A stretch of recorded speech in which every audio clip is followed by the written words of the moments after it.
Olá, bom dia, quase boa tarde, 11h47 da manhã, horário de Brasília. Está começando Opinião no Ar, notícia com opinião. Hoje, 4 de março, é aniversário das cidades de Pindombaçu, na Bahia, Queluz, aqui em São Paulo, e Santa Terezinha, em Mato Grosso. Parabéns.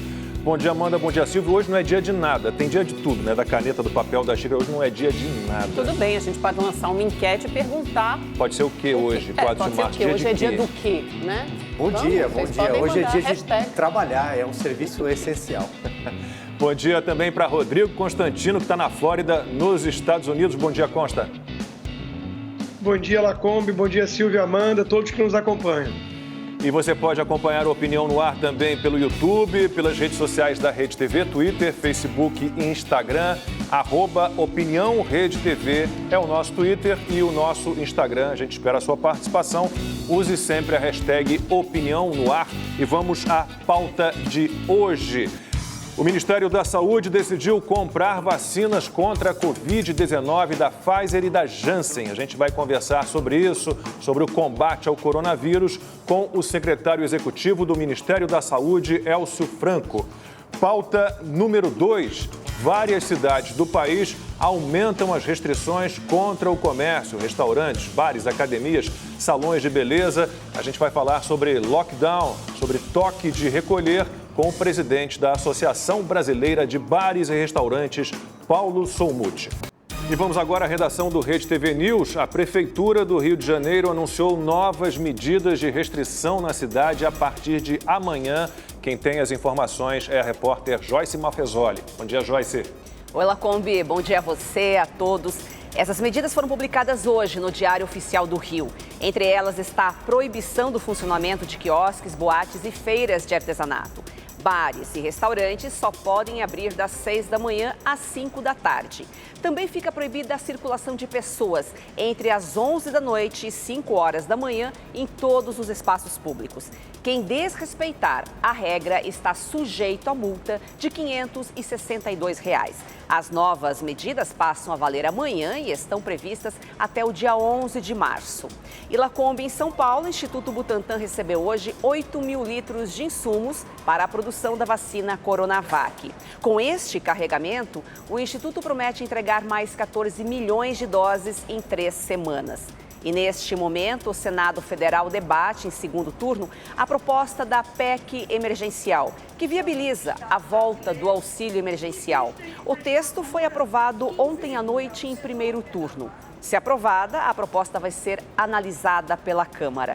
É isso, mais informações no nosso portal, redetv.com.br e no Rede TV News às 7h30 da noite. Um bom dia a todos.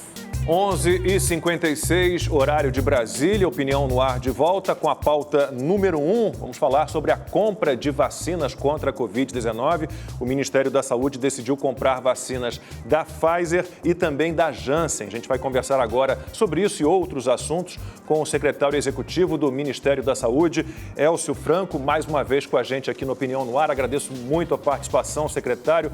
Bom dia para o senhor. Vamos lá. Como é que vai ser feita essa compra? A gente sabe que a Pfizer já tem o registro definitivo, é a única vacina que tem. A Coronavac e a AstraZeneca tem para uso emergencial a licença, mas a da Janssen ainda não. Como é que será feita essa compra e quando e quantas doses chegarão ao Brasil? Obrigado mais uma vez pela participação. Boa tarde, Lacombe. Boa tarde, Amanda. Boa tarde, Silvia. Boa tarde, Rodrigo. Nós tínhamos uma limitação legal para poder firmar o contrato devido às exigências que a Pfizer e a Janssen faziam e que confirmaram, ratificaram por intermédio de uma minuta de contrato que nos apresentaram durante o período do Carnaval. Nós estudamos e estávamos com um impasse. Um projeto de lei 534, que teve origem no Senado e prosseguiu na Câmara, foi aprovado, agora ele foi para a sanção presidencial. Ele nos possibilitará firmar esse contrato. Ambos os fornecedores de vacina, a Janssen e a Pfizer, eles se sentiram mais confortáveis agora com a legislação que foi criada e dessa forma a gente poderá prosseguir com essa contratação. A Pfizer nos ofereceu, nesse momento, o escalonamento de 100 milhões de doses, começando com uma quantidade um pouco menor a partir de maio e vai se alongando com os maiores lotes de entrega nos últimos meses do ano. E a Janssen, com uma proporção de 38 milhões de doses, cerca de metade no terceiro trimestre e metade no quarto trimestre. Amanda. Secretário, eu queria entender melhor como vai funcionar exatamente esse calendário da vacina. É uma excelente notícia, a notícia alvissareira e a compra das doses da Pfizer e da Janssen. Só que, como o senhor mesmo disse, a maior parte será entregue no segundo semestre do ano. Quando é que o Brasil vai atingir sua plena capacidade de vacinação, com 1 milhão ou mais de 1 milhão de doses por dia? Onde estamos agora? Como é que isso vai escalonar ao longo dos próximos meses? O presidente do Senado, Rodrigo Pacheco, havia falado em 70 milhões de doses a serem entregues e administradas entre março e abril. Fala um pouquinho para a gente desses números, o que a gente pode esperar para esse primeiro semestre, pelo menos? Bom, Amanda, antes de eu continuar a falar sobre o que nós podemos esperar, eu queria passar mais duas notícias. Primeiro, que a Janssen vai ter que fazer os procedimentos do licenciamento para conseguir autorização para uso emergencial ou registro junto à Anvisa. Ainda está faltando isso, mas eu acredito que isso vai ocorrer de forma rápida, uma vez que ela fez a fase 3 de estudos clínicos no Brasil. E como uma boa notícia, a vacina que nós havíamos contratado já há 2 semanas, por intermédio da Precisa, a vacina da Bharat Biotech, a Covaxin, ela apresentou o resultado preliminar dos estudos clínicos, 81% de eficácia, e eles estão hoje agendados com a Anvisa para também solicitar autorização para uso emergencial. Eu espero que isso ocorra no mais curto prazo, porque ela é uma das que vai nos fornecer, ainda no mês de março, 8 milhões de doses. Nós temos alguns gargalos que estão sendo resolvidos, que era a vinda do IFA da China, que já estamos com um fluxo regular, tanto para a Fiocruz fazer a sua vacina, e ela vai começar com seus primeiros lotes agora, com 3 milhões e 800 mil doses no mês de março, e depois prosseguir com a quantidade maior. Nós esperamos já ter disponíveis 30 milhões de doses produzidas pela Fiocruz no mês de abril. O Butantan também está com fluxo regular, está conseguindo ajustar o cronograma para atender aquilo que havíamos contratado e tem a previsão de nos fornecer, no mês de março, 23 milhões e 300 mil doses e, no mês de abril, 15 milhões e 800 mil doses. Dessa forma, nós acreditamos que agora, no mês de março, nós começaremos a ficar numa situação bem mais confortável, porque estaremos recebendo também vacinas da AstraZeneca por intermédio do mecanismo COVAX Facility, nesse caso vindas da Coreia do Sul, que será um total de 3 milhões de doses também em março, e entre abril e maio, mais cerca de 7 milhões de doses da COVAX Facility. É aquele primeiro lote das 42 milhões e meio de doses que nós aderimos no mecanismo. Silvio. Secretário, bom dia. Pois bem, nós estamos aqui num momento no país, especialmente aqui no estado de São Paulo, onde o lockdown voltou com toda a força. Governadores, alguns até querem se aparecer mais do que outros, impondo medidas restritivas. Os hospitais estão, de fato, estrangulados, né? As UTIs estão cheias. Mas eu queria a opinião do senhor sobre uma frase que tem sido repetida por governadores, prefeitos e também pelos cavaleiros do apocalipse da Covid-19, que é que os próximos 14 dias serão os piores. O que há de alarmismo e o que há de verdade nessa afirmação, secretário? Nós já aprendemos bastante sobre a pandemia, mas ainda temos muito a aprender. Mas uma coisa que todos nós concordamos é que essa doença é perigosa e ela se alastra com uma velocidade muito grande. Então, sobre as medidas de restrição, nossa recomendação é a conscientização individual das medidas de prevenção. Mesmo com a vacinação, é importante que cada cidadão evite aglomeração, que use máscara, que continue mantendo aquelas medidas de higiene, higienização das mãos, das superfícies, dos ambientes, de preferência ficar em ambientes ventilados. Isso tudo é muito importante, a conscientização de cada cidadão, senão nós estaremos acelerando a velocidade de disseminação da doença para os nossos conhecidos, nossos amigos, nossos parentes, principalmente aqueles do grupo de risco, os idosos e aqueles que têm comorbidades. mesmo com o início da vacinação, e que a gente amplie muito a vacinação. Isso é muito importante porque o organismo leva algum tempo ainda para começar a produzir anticorpos. Então, cada um tem que ter a sua consciência para evitar essa aceleração, evitar essa sobrecarga em toda a rede de assistência à saúde. Rodrigo Constantino. Bom dia, boa tarde já, secretário. Em relação às vacinas, voltando ao assunto das vacinas, é óbvio que é boa notícia ter mais vacinas disponíveis, né? Mas a pergunta que eu faço é sobre essas cepas, né? Todo vírus sofre mutação, se adapta, e agora o Brasil está como um dos responsáveis aí por uma dessas variações mais perigosas, pelo que podemos observar, né? Como é que essas vacinas que já estão sendo contratadas reagem a isso? Como é que está sendo feito o acompanhamento para saber se elas continuam eficazes mesmo diante dessas mutações? Essa é uma excelente pergunta e nós temos dialogado com cada um dos laboratórios, que é importante. Nós já mandamos para Oxford, fizemos as coletas junto com a Fiocruz, mandamos para Oxford para fazer o sequenciamento genômico dessa cepa, de forma que se façam os testes necessários para saber se os imunobiológicos que nós estamos aplicando, estamos adquirindo,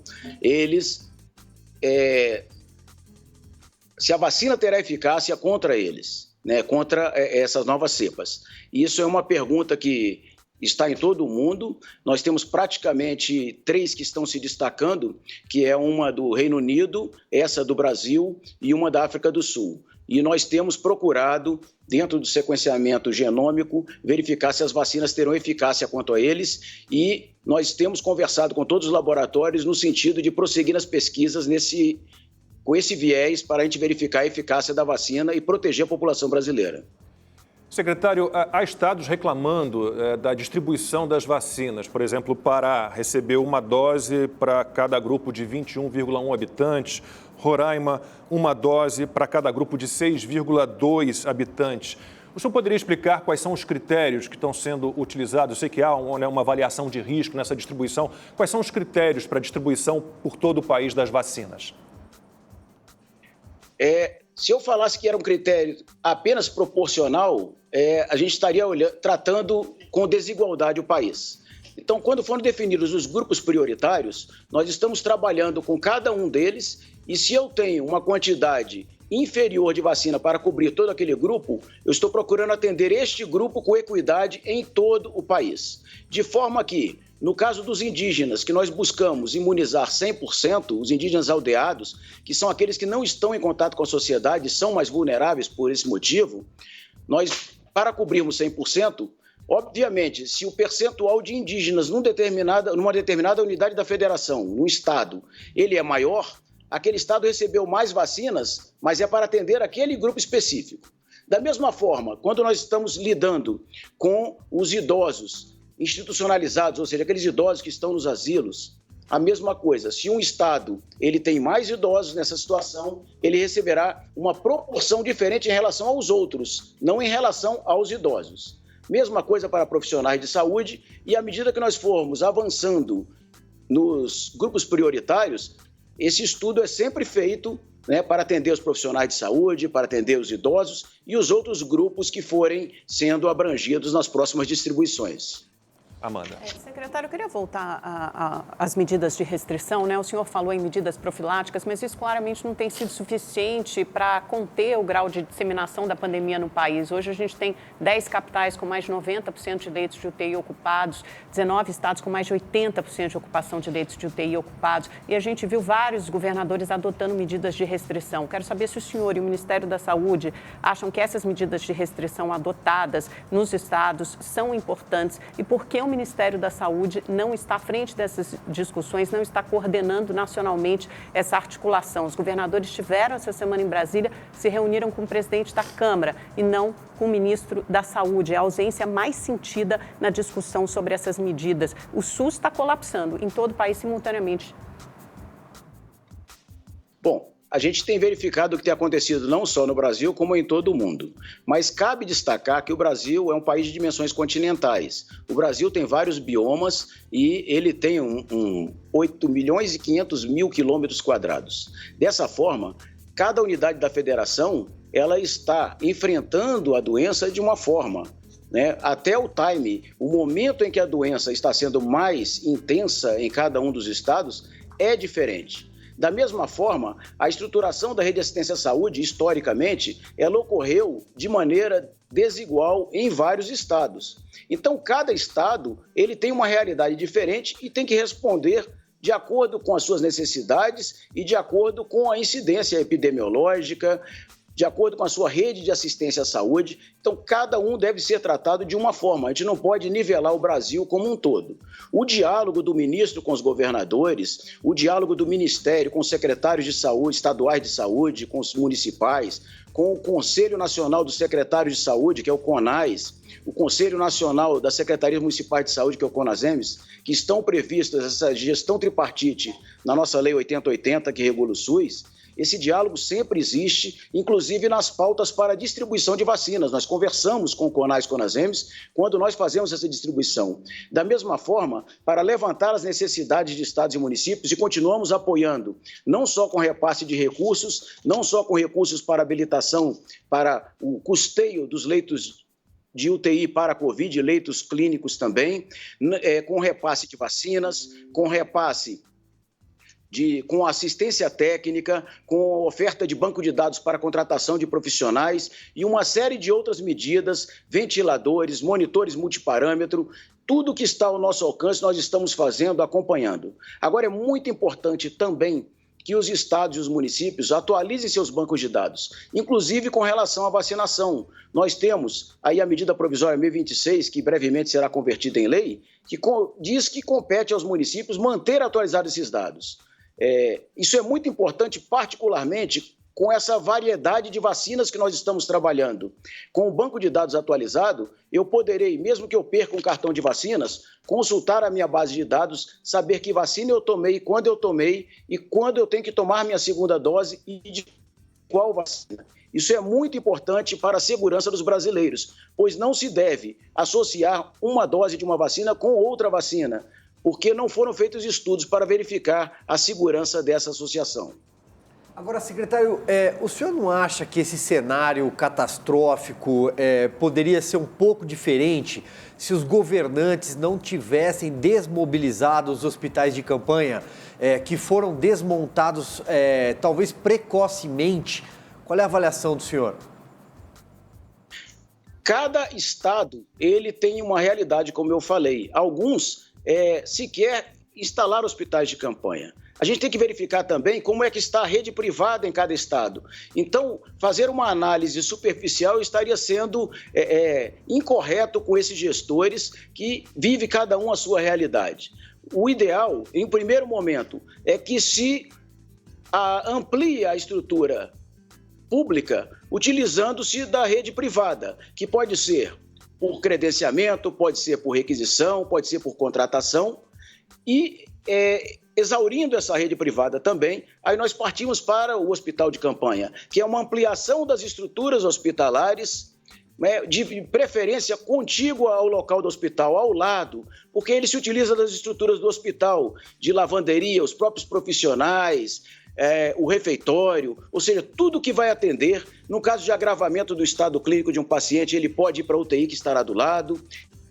No caso de melhor do paciente da UTI, ele pode ir para o leito clínico, leito de enfermaria, que vai estar ao lado. Essa é a situação ideal. E cada estado está vivendo a sua realidade. Então a gente não pode, assim, criticar os gestores nesse sentido. Mas é importante que eles acompanhem e adotem as medidas, cada um de sua parte, para que possa resolver o problema.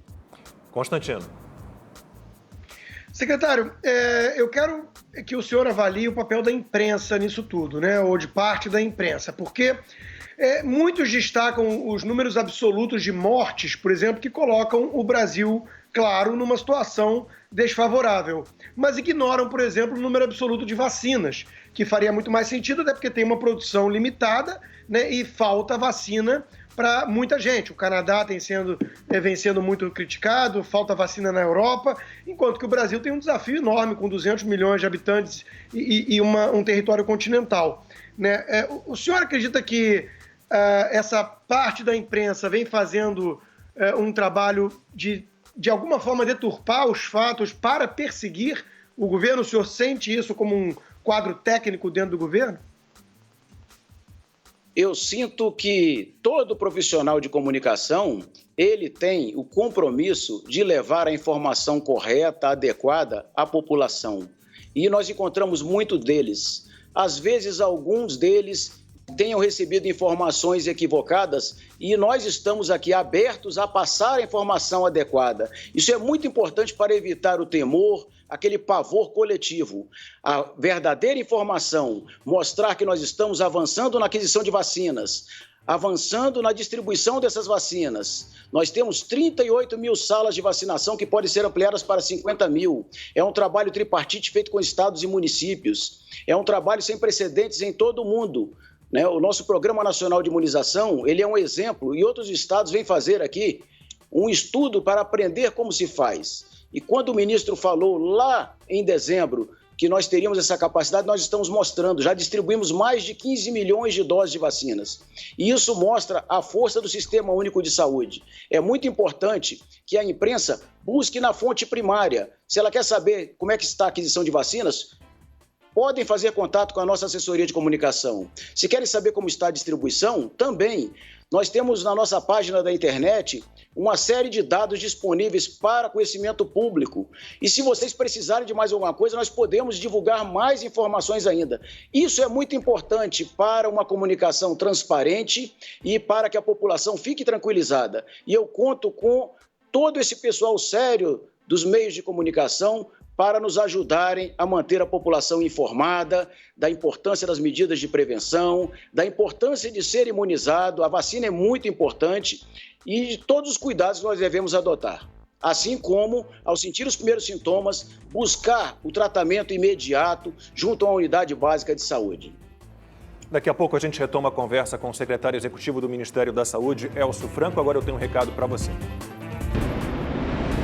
A hora da sua sorte é agora. Se você que é assinante do Rede TV Plus já está participando dos sorteios do Sorte Agora, tem chances reais de ganhar todos os dias. Eu sei que você é esperto e quer ter vantagem, né? Então aponte a câmera do seu celular para esse QR Code premiado aqui na tela, que você vai ganhar agora 200 pontos. Mas corre, porque ele fica aqui por apenas 5 minutos. Quanto mais pontos você acumula, mais chances tem de ganhar.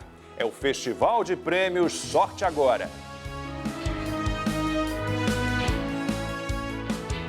Meio-dia e 16, horário de Brasília. A gente retoma a conversa com o secretário executivo do Ministério da Saúde, Elcio Franco.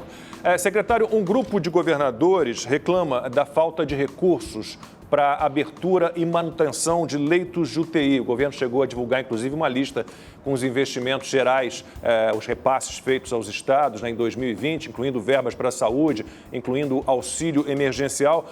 O SUS, como o senhor mesmo já falou, envolve os 3 poderes, né? O governo federal, os governos estaduais e municipais. Quais são as responsabilidades de cada um na questão leitos de UTI? Achei uma excelente pergunta. A Lei 8080 ela deixa bem clara qual é a responsabilidade de cada nível, o nível federal, o estadual e o municipal. No caso do Distrito Federal, o municipal ele se mescla com o estadual. Bom, a operacionalização dos leitos, dos hospitais, de uma forma geral, é dos governos estaduais.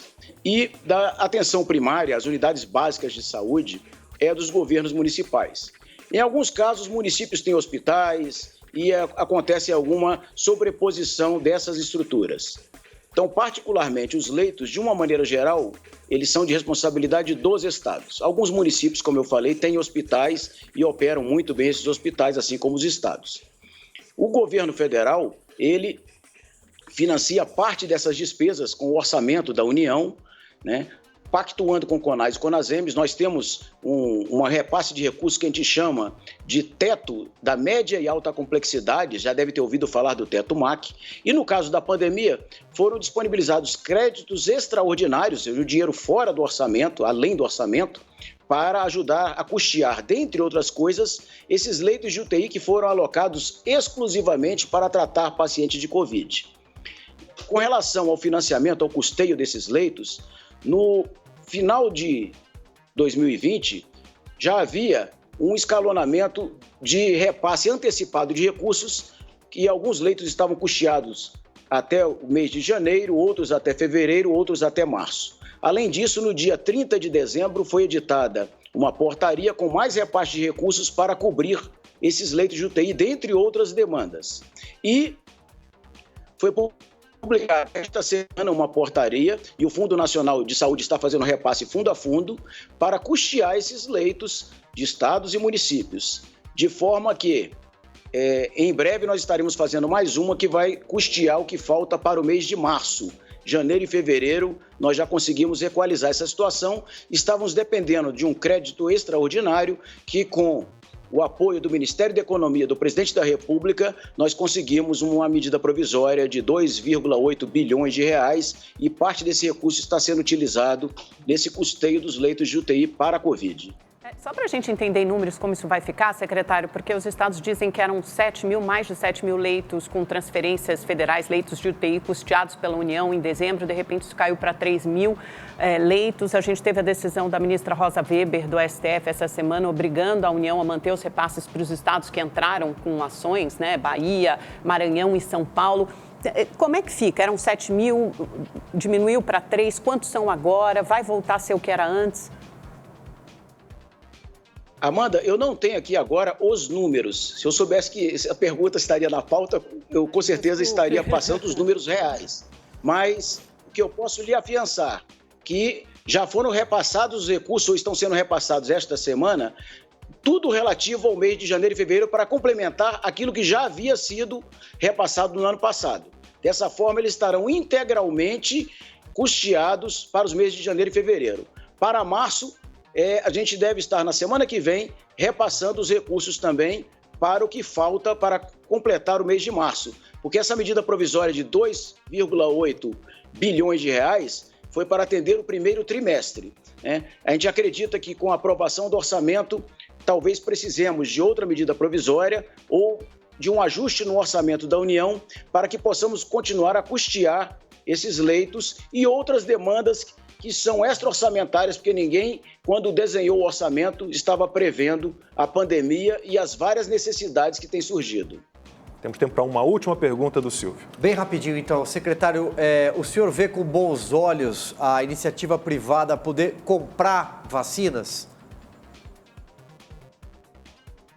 Tudo que for feito para ajudar o Sistema Único de Saúde, nós vemos com bons olhos, né? O projeto de lei, ele possibilita isso, mas ele prevê que não é para ter lucro.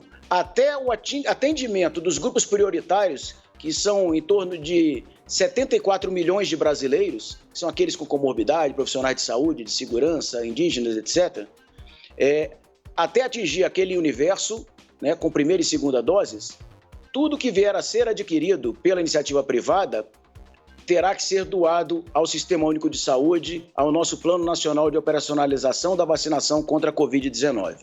A partir do atendimento desses grupos prioritários, 50% doado para o SUS, é dessa forma que está no projeto de lei 534, que agora foi para a sanção presidencial, e os outros 50% ele pode usar de forma gratuita, ou seja, um empresário que quer adquirir imunizantes para os seus quadros da sua empresa, ele poderia fazê-lo.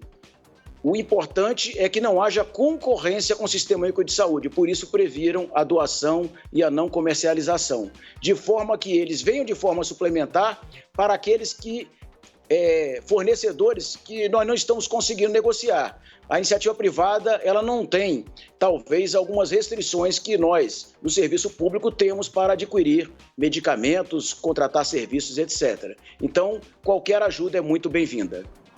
Secretário, muitíssimo obrigado pela sua participação, pelas informações. Boa tarde ao senhor e até uma próxima. Muito obrigado. Nós agradecemos a oportunidade de manter essa comunicação, a oportunidade de divulgar para a população o que nós julgamos que é importante e de trocar ideias para podermos esclarecer a população brasileira. Estamos à disposição e qualquer outra demanda nós podemos atender naquilo que for possível. Muitíssimo obrigado, bom trabalho ao senhor. 12h28, horário de Brasília. A gente continua falando de Covid-19, de coronavírus. Agora vamos falar das restrições que estão sendo impostas mais uma vez, restrições pesadas à circulação, ao funcionamento do comércio, lockdown, toque de recolher em várias cidades do Brasil. No estado de São Paulo, aqui também, a partir de sábado, restaurantes, bares, comércio de um modo geral fechado, né? Só serviços essenciais vão funcionar. A gente vai conversar mais uma vez com o Paulo Solmuti, presidente da Associação de Bares e Restaurantes, presidente da Associação Brasileira de Bares e Restaurantes, a Abrazel.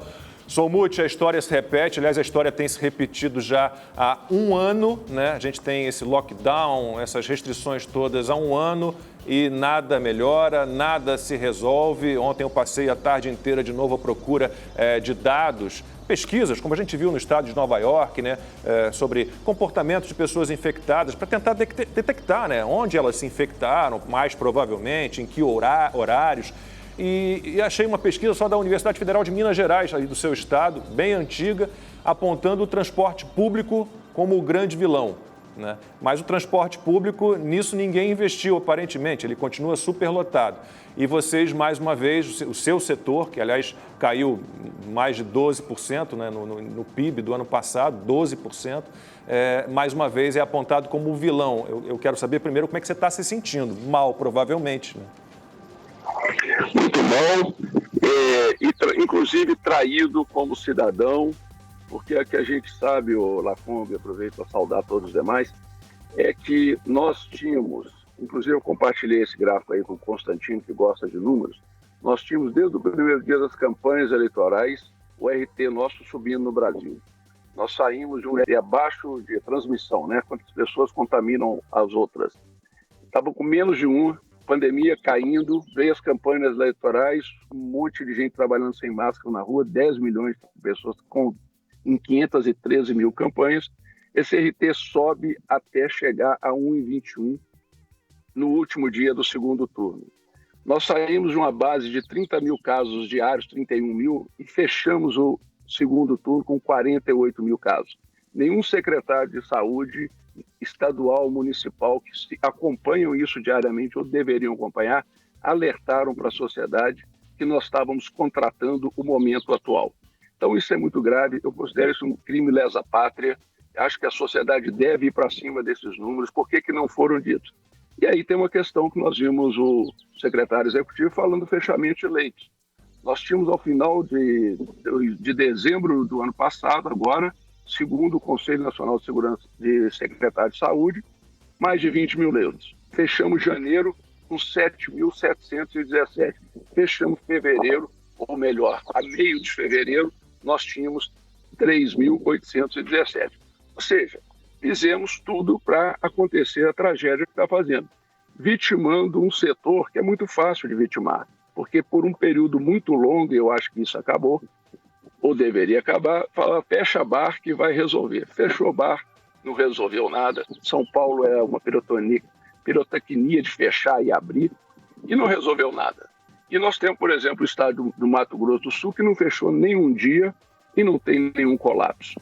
Então, a questão é de transparência com a sociedade, de trabalhar com dados e respeitar o cidadão e quem empreende nesse país. Infelizmente, o cenário não é esse que a gente está encontrando agora. Amanda. Solmuti, primeiro, obviamente, eu me solidarizo com o setor, com os empregados, com os funcionários que ficam sem trabalhar. Só que eu acho que fica muito claro que nesse momento não há outro jeito senão realmente fechar, né? Essa informação que você acabou de passar sobre os leitos, que chegaram a 3 mil, esses são os leitos que recebiam transferências federais, de recursos federais, foi até minha pergunta para o secretário executivo da Saúde, Elcio Franco, e deixaram de receber. Então, chegaram a quase 20 mil ali no pico da primeira onda e passaram para 3 mil. Agora, os estados, na verdade, alguns dobraram ou até triplicaram os leitos. Por exemplo, tem alguns números aqui que foram repassados para mim pelo João Gabardo, que é o chefe aqui do Centro de Contingência de São Paulo. Antes da pandemia, São Paulo tinha 3.500 leitos. Agora, São Paulo já tem quase 9 mil leitos. Então, eles ampliaram muito a capacidade. Paraná dobrou praticamente. Rio Grande do Sul também tem hoje 2.100 leitos. Antes da pandemia, eram 1.000 leitos. O problema é que, mesmo assim, com esse reforço no número de leitos, isso são só leitos de UTI, tá? Aos quais eu me refiro, não incluem os leitos de enfermaria. E mesmo assim, o sistema de saúde está colapsando. Então, parece que, infelizmente, os governantes e os governadores não têm outro jeito senão aplicar medidas de restrição vigorosas que foram aplicadas na Europa. Os números do Reino Unido, Alemanha e Portugal estão aí, comprovando que funcionam depois de 2 meses de medidas muito rigorosas. Os casos, mortes e internações despencaram nesses 3 países. O senhor teve recentemente, Somude, com o presidente da República, Bolsonaro, pediu, eu acho que talvez fosse a iniciativa de pedir políticas públicas voltadas para isso, né, para socorrer o setor de vocês, que, como eu disse, eu me solidarizo, sofreu muito na pandemia, não só aqui no Brasil, mas no mundo todo. Perfeito, Amanda. Eu primeiro queria ter a oportunidade de me solidarizar com as famílias, né, que perderam seus entes queridos. A gente está obviamente chocado com esses números. Eu queria te fazer uma correção temporária aí na informação que eu te passei da queda dos leitos. Foi de dezembro para meados de fevereiro. Nós todos sabemos que ao longo do ano o número de leitos foram ampliados e eles chegaram num determinado pico, e depois desse pico, janeiro e fevereiro, quando se tinha informação de que o número de casos estava disparando, nós permitimos a queda. Eu não estou discutindo se foi uma decisão de recurso federal, municipal. O que eu estou dizendo é que faltou transparência com a sociedade. A crise que nós estamos vivendo agora de saúde, ela foi contratada durante a campanha. Você sai no mês de outubro de 30 mil casos e fecha o mês de novembro com 50 mil casos e ninguém foi a público para dar transparência a isso. Houve a queda dos leitos, ninguém foi a público na hora certa. E agora o lockdown e outras medidas parecidas nos parecem apropriados. Agora, a diferença é que ela tem que ser feita, primeiro, com um mínimo de planejamento. Não é possível, com pessoas tão inteligentes, trabalhando com a ciência, que chegam na televisão e falam que eu sei daqui a 20 dias vai colapsar o sistema de saúde, como aconteceu numa coletiva recente com o secretário que você mencionou, inclusive, 2, 3 semanas, ele não soubesse há 2, 3 semanas atrás que nós íamos ter, não só ele, estou falando todos os secretários de saúde que estavam vivendo a situação. A questão da transparência e de compartilhar com a sociedade um risco que é de vida e um risco que é de tamanha ordem econômica e social, é obrigação do Estado, é obrigação do funcionário público, seja ele secretário, governador, prefeito ou presidente da República e ministro. Então, fizeram isso, os secretários infectologistas, todos alertaram. Em São Paulo, eles vieram adotando medidas menos restritivas, mas desde dezembro, quando eles fecharam por 3 dias no Natal, 3 dias no Ano Novo, a gente viu várias pílulas de medidas restritivas. Não é surpresa para ninguém. Só rapidamente, não são todos. Né? Há essa generalização, realmente há uma maioria, mas todos os outros que se opõem a isso, eles são sufocados. A gente tem o exemplo do Conselho... Não, o agravamento da pandemia. Sim, mas em relação à adoção do lockdown, a gente tem daqui a pouco, a gente pode até mostrar o Conselho Regional de Medicina do Distrito Federal se posicionando contra o lockdown.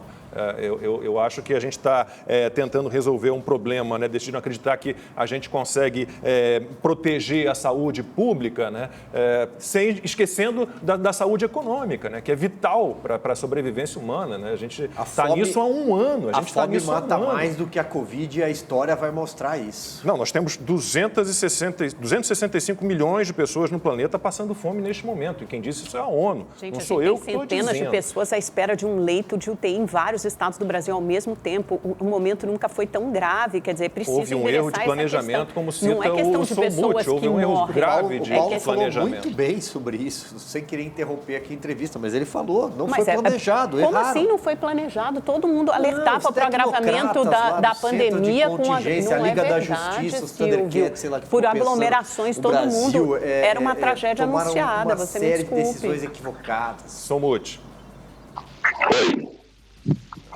Embalamos na discussão aqui, vai lá. Amanda, é o que eu disse, foi contratada a crise, só que ela foi contratada em outubro e não nas festas de final de ano. Nas festas de final de ano nós já estávamos com 50 mil casos acontecendo. O que faltou foi transparência, competência e planejamento. Agora, se a solução eventual é o lockdown, ele deveria ter sido tomado. O que acontece hoje? Hoje o lockdown é para todas as atividades. Em alguns lugares entende-se um pouco diferente. Mas em dezembro, como você falou, ou a grande maioria dos secretários falava de bar de restaurantes e disso e daquilo. Nós fizemos uma pesquisa no Ceará, o Constantino, a exemplo daquela que foi feita no em Nova York, e com um instituto renomado de pesquisa, ele consultou mais de 2.000 clientes, funcionários e trabalhadores e consumidores do nosso setor, né? Clientes e consumidores. E perguntaram aonde que eles pegaram o Covid. Em torno de 20% dessas pessoas tinham pegado Covid, e destas que pegaram, menos de 2% pegaram em bares e restaurantes. Dos trabalhadores, 10% pegaram trabalhando e 90% pegou não trabalhando. Então, agora, esse tipo de dado, Amanda, nós compartilhamos com o poder público. Os dados do RT, eles trazem e a gente divulga os dados que eles não divulgam. Não tem um veículo de televisão que não faça lá. Fica, morreu não sei quantos leitos. E o RT aparece na empresa líder uma vez por mês. É o indicador precedente, é o que permite planejamento não só das autoridades, mas também do empresariado. Se houvesse uma clareza nos critérios de tomar decisão, nós estaríamos vivendo momentos muito melhores sob o ponto de vista, na minha opinião, tanto da saúde quanto da saúde financeira das empresas. A transparência no Brasil é baixíssima. Quer ver um lugar que você tem altíssima transferência, que eu critiquei aqui a vida inteira? Calil. Divulga todos os dias o RT. Tanto que a gente brigou, tem a maior transparência. Lá nós não estamos com os leitores ainda não. Mas fez medidas duras em Belo Horizonte também. Sim, não, eu não estou entrando no mérito da discussão das medidas. Eu estou dizendo que o que está sendo decidido, da forma que foi, com a omissão que tiveram durante as campanhas, foi quando o problema foi contratado. O problema não é, estamos iludindo a população falando que o problema foi contratado nas festas de final de ano. É só olhar o RT e o número de casos. A disparada aconteceu de 1º de outubro a 30 de novembro, de 30 mil casos para 50 mil casos. A partir daí, nós já estávamos com um colapso. E aí eles começaram a falar, vai estourar. Não, já tinha estourado. Se a medida do lockdown ela é correta, eu não quero entrar nessa discussão aqui, porque é muito polêmica e tudo, ela deveria ter sido adotada em novembro, quando havia solução para o problema. Agora, deixa-se transbordar o número de UTIs, deixa-se avisar na última hora. Por exemplo, nós tivemos as principais cidades do Brasil, agora tomam medidas a cada 2 dias e para valer no dia seguinte, numa coisa que a gente sabe que tem indicador antecedente. Isso não faz sentido algum. Nós não podemos, pelo argumento do bem-estar social, deixar passar impune a falta de transparência, a irresponsabilidade e, por consequência, a falta de planejamento. Porque com a falta dessas informações, a gente fica achando que lockdown é a solução, a gente fica achando que bar e restaurante é o problema e, no final das contas, fechou-se os bares e restaurantes um monte de vezes e agora está tendo que fechar todo mundo. Deixou-se fechar UTI, seja lá quem falhou na verba e não brigou-se por isso, quando sabia que o número de casos já estava lá nas alturas. Todo mundo fechou os olhos para um RT disparando, para o número de casos saindo de 30 mil até 50 mil em novembro. Ninguém falou dessa disparada, só agora. Então, eu estou cobrando aqui respeito, transparência pública e, inclusive, sugerindo que alguém responsabilize as pessoas que tomaram a decisão de não ser transparentes com a sociedade. Como disse o Solmuth, você tem essa pesquisa feita no Ceará, você tem a pesquisa feita pela Universidade Federal de Minas Gerais, bares, restaurantes, shoppings, lojas de rua, de centros comerciais que cumprem os protocolos não são o vilão da história. 2% de contaminação em bares e restaurantes. Que esforços prefeitos e governantes fizeram para evitar aglomeração no transporte público? Aqui em São Paulo, o prefeito Bruno Covas reduziu a frota de ônibus, porque o número de passageiros caiu. Se ele mantivesse esse número normal, ele disse isso, ele pagaria 2 bilhões de reais em subsídios para as empresas de transporte. Então, decidiu não considerar isso um investimento em saúde. Então, a questão toda do lockdown é essa. Você escolheu o comércio, esse setor do Solmuth, como vilão da história e não olha para o ônibus lotado, para o trem lotado, para o metrô lotado.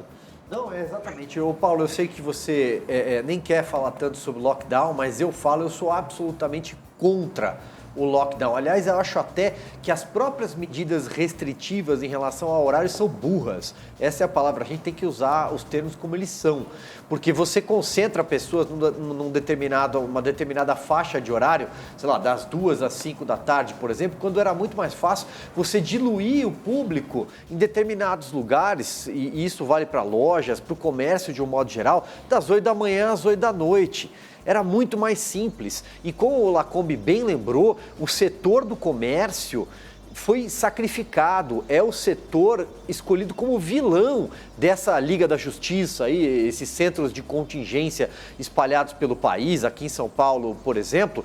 Mas, enfim, vamos seguir em frente, porque esse pessoal não pensa, eles esquecem que por trás de um dono de restaurante tem um pai de família, e tem um garçom que tem que levar comida para casa, tem o pessoal que trabalha na cozinha, tem o manobrista, tem os auxiliares. Esse pessoal que não pode ficar em casa pedindo comida pelo aplicativo, porque eles não têm dinheiro para pagar, eles precisam trabalhar, precisam comer. Né? Mas seguindo aqui, Paulo, queria trazer um número. A FEComércio fez uma estimativa de uma perda de 11 bilhões de reais com esse fechamento novo no mês de março, só aqui na capital paulista, de 6 bilhões. Quais são os números específicos para o teu setor de bares e restaurantes? Primeiro, sim, eu queria só complementar a sua questão da crítica aos lockdowns e os horários. O que a gente fez, de um modo geral, ao fechar os estabelecimentos que cumpriam protocolos, foi empurrar a juventude, inclusive alguns idosos, para festas clandestinas, para baladas e para reuniões superlotadas dentro de casa. Reuniãozinha dentro de casa com 10, 15, 20, sem nenhum protocolo. Então nós tiramos as pessoas de um ambiente de profissionais preparados, que não tem um surto registrado em restaurante no Brasil. Se tivesse, imagina como é que seria. Nós estamos perdidos, né? Não temos um surto com cliente, não temos um surto com funcionário. E a pesquisa que nós temos, nós tivemos 10% dos nossos funcionários contaminados. E destes, né, parte nos restaurantes, outros 10% no restaurante.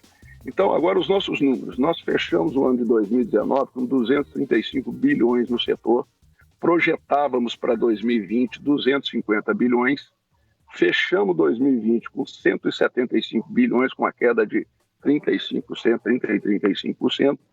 E aí, entramos em outubro, estávamos animados. E eu estou falando, esse ânimo é fruto de pesquisa que fizemos com mais de 1.000 pessoas em outubro.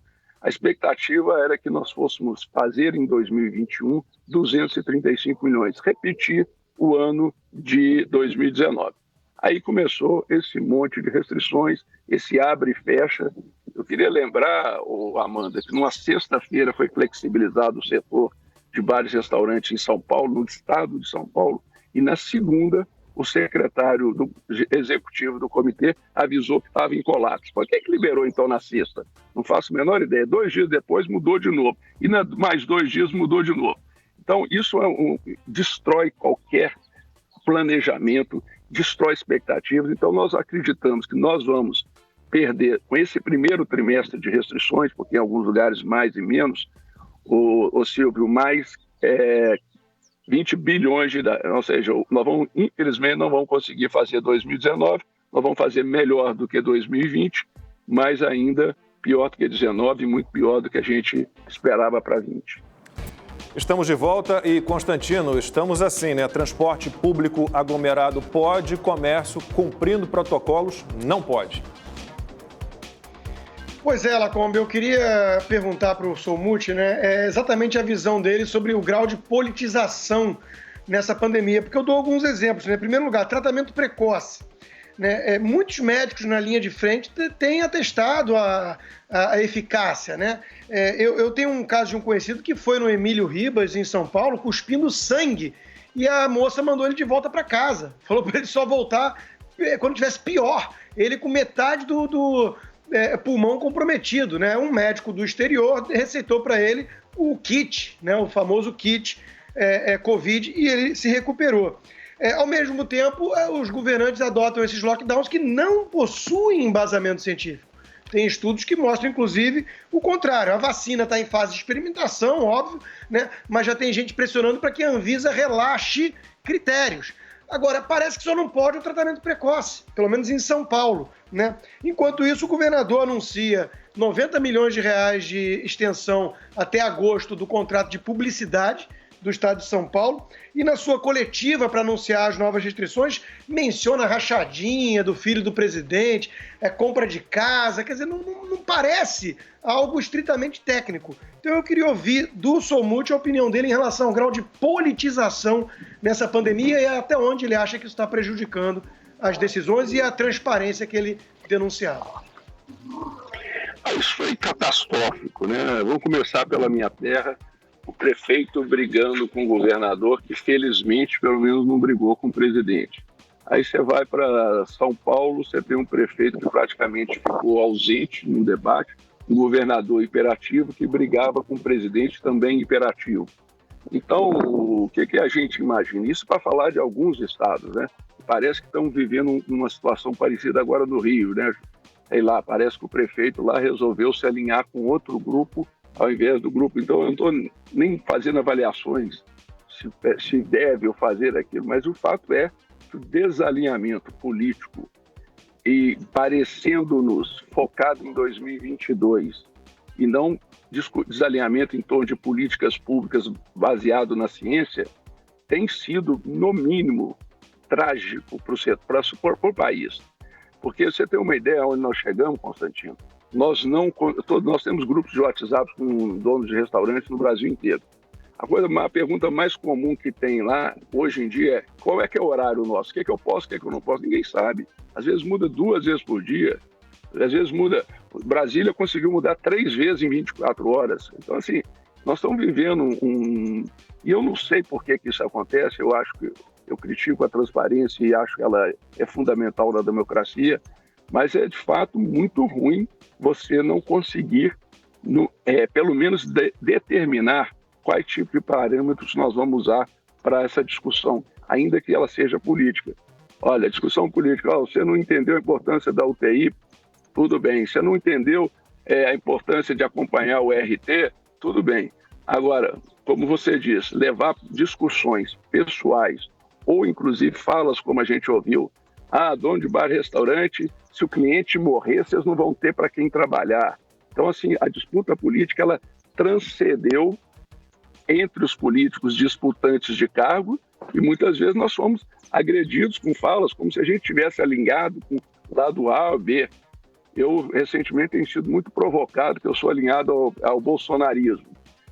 Primeiro, eu não tenho nenhum partido. Segundo, que o meu histórico me dá um certo teflon, porque não pega, porque eu já briguei com... Eu não votei no Bolsonaro, todo mundo sabe disso. Também não votei em outro. Anulei pela primeira vez meu voto. Eu não deixei de votar, eu votei no PSDB mais de uma vez. Então é o seguinte, não adianta querer trabalhar e estão tentando fazer política, me associar quem defende o setor, quem pensa diferente, quem cobra a transparência, com alinhamento político. Eu vou ao presidente da República buscar ajuda, e como fui, alertar, levar uma pesquisa. 27 de janeiro, olha, nós estamos no pior momento, não só da pandemia, mas no pior momento financeiro. 13º não foi pago. Nós estamos com 60% das empresas no país fazendo prejuízo e em São Paulo 72%. Nós estamos com 2/3 das empresas com simples atrasado. Nós estamos pagando os empréstimos do Pronamp que começaram a vencer em dezembro. E está todo mundo achando que as coisas estão razoáveis. Fecha a barra. Por exemplo, a linha de crédito que o governador Dória ofereceu para o setor, a única ajuda oferecida foi 125 milhões para todo o setor de comércio e serviço. O Amazonas ofereceu uma linha de 140, numa economia 10 vezes menor. Enquanto essa ajuda simbólica foi oferecida, o governador de São Paulo aumentou todos os impostos dos nossos insumos. A alíquota da carne, o ICMS da carne subiu 90%, de 7% para 13,3%. A alíquota de imposto direto para o nosso setor subiu 15%. Tudo na surdina, imposto indireto. A Constituição é clara com relação à questão da transparência. É importante constitucional dar transparência ao tributo. E aí se faz um tributo escondido, se faz um tributo que se divulga dia 15 de janeiro para valer, no meio dessa confusão toda, todo mundo preocupado em abrir porta, e vai acabando de levar o setor para uma morte certa. injusta, enquanto o mundo inteiro foi na direção contrária, reduzindo impostos. O Amazonas abaixou a nossa alíquota em 60%. Então, nós não podemos deixar passar, Amanda, até para... não podemos deixar passar todo o entorno, todo o sofrimento, todo o abuso que está acontecendo, seja ele de ordem política ou social ou econômica, escondido num problema que eu não discordo, que é muita gente morrendo. Eu fico horrorizado com isso. Eu fico chocado com esses números. Agora, tem responsável da gente estar vivendo este momento. E esses responsáveis têm que ser denunciados pela sociedade. E se eu estiver errado, se os números que eu estiver falando estiverem errados, embora sejam números oficiais, tudo bem. Vamos lá, vamos para o debate. Agora, alegar ciência, alegar que ninguém sabia, alegar que bar e restaurante só, é muito simplório, é muito covarde e, em muitos casos, a meu ver, lesa a pátria. Bom, sobre tudo isso que o Somuth falou, a gente tem que lembrar que a renda é uma das variáveis mais fortes, né, que afetam a nossa expectativa de vida, a nossa saúde, a nossa longevidade. A gente está esquecendo disso. Somuth, eu não posso aqui propor a desobediência civil, não tenho como fazer isso, né, mas qual é o diálogo que há entre o seu setor, entre o comércio de um modo geral e os governantes? Qual é a expectativa, qual é a chance que há de números que você apresenta? Por exemplo, 2% das contaminações provocadas, né, acontecem em bares e restaurantes. Qual é a chance de um número desse sensibilizar algum governante e para que ele entenda que jogando todas essas pessoas, né, os empresários, todos os seus funcionários, todo mundo que depende deles, a quebra total, né, a falta de renda, que elas vão também adoecer e morrer. A gente está falando de todas as vidas importam, então todas as vidas, né, têm que ser olhadas com cuidado. Qual é a chance de vocês convencerem alguém? Olha, a gente, até para um setor onde a fé prevalece, viu? Nós tivemos essa pesquisa, foi feita no Ceará, e o governador lá chamou para uma conversa, está oferecendo, inclusive, pela primeira vez, o primeiro governador está oferecendo dinheiro, falou-se em direcionar 90 milhões de reais. Se não sair a medida do governo, ele falou para ajudar a pagar salário.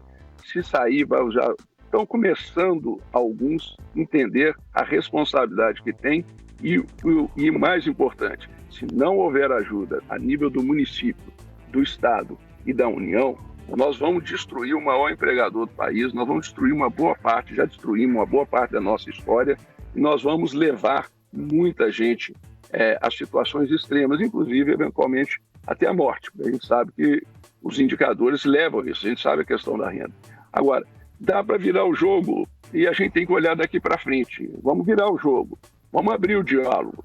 Por exemplo, nós mandamos uma carta ao governo de São Paulo há 3 semanas para discutir o imposto, queríamos sentar, não tivemos resposta. A resposta foi encaminhada à secretária Ellen. Nós mandamos uma carta ao deputado Cauê Macris, pedindo para sentar, 2 semanas ele não respondeu. Para discutir, olha, não faz sentido você aumentar impostos de carne para quem está desempregado. Não faz sentido você aumentar o imposto de carne para quem está sem um auxílio emergencial, porque ele está desde dezembro. Isso não faz o menor sentido você aumentar o imposto do principal insumo de um setor que está aniquilado. E ainda assim, então nós temos que ir para a mesa, nós temos que conseguir dar transparência para a sociedade. Porque a única aliada que a gente tem nesse momento é a sociedade e o meio é a transparência, e vocês nos ajudam muito com essa oportunidade.